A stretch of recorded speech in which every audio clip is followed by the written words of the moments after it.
Okay, I'm back again. I only have done one of these and I'd like to keep talking. I think I'll speak up and try to articulate better. Let's talk about an average day of an American. Although I'd like to be able to speak to the whole world, and unfortunately I'm speaking in English, so a lot of people will miss out on this. But Americans are so busy that they don't have time to stop and think. I mentioned that before. You get up in the morning, get ready for work. You go to work to do something that doesn't really give back enough to call it life. You pay for your house, you pay for your food and your bills, like electricity, water, gas, and of course gas for your car so that you can get to and from work. Um, Depending on your situation, but the average, the norm, the basic middle class doesn't have enough left over barely to go on vacation. They have a little bit of extra.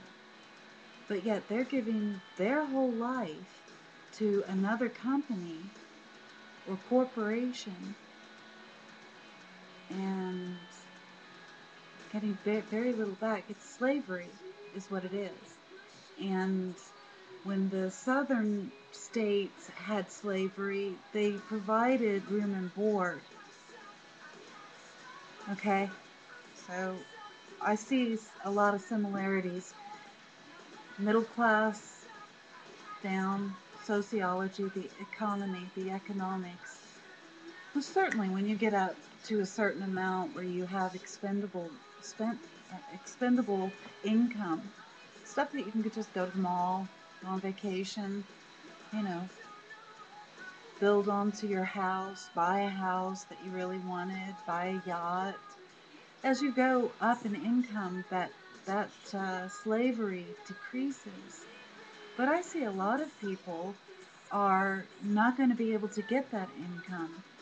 The rich people are going to allow their children to replace them, and the poor people in our American dream is starting to fade. Rich kids from, let's say, directors in Hollywood, their kids go on and become writers or movie stars. The guys out here don't. You say, perseverance, you can get this done. No, I don't see that. I see rich people replacing rich people and poor people struggling to just survive. And middle class is just saying the same.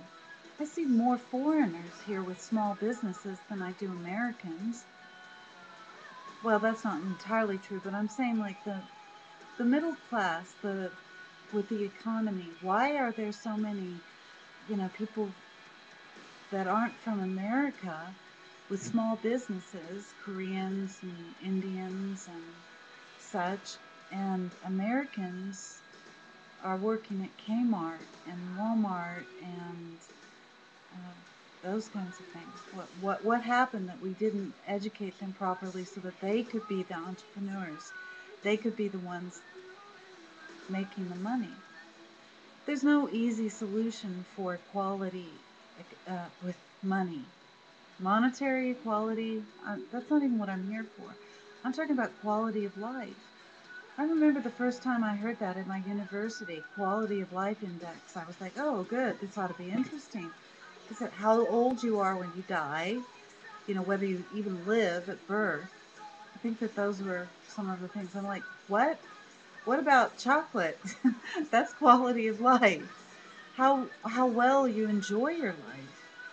Um, Pursuit of happiness.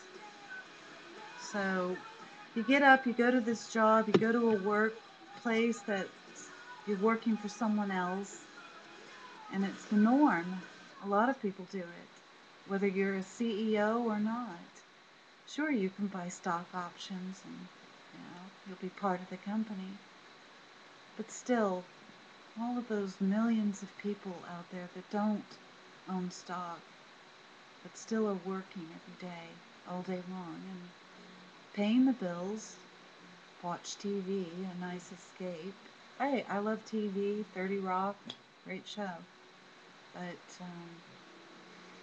The Office, there's a good one. The secretaries, the bus drivers, taxi drivers, policemen, firemen, middle class, teachers. They are slaves.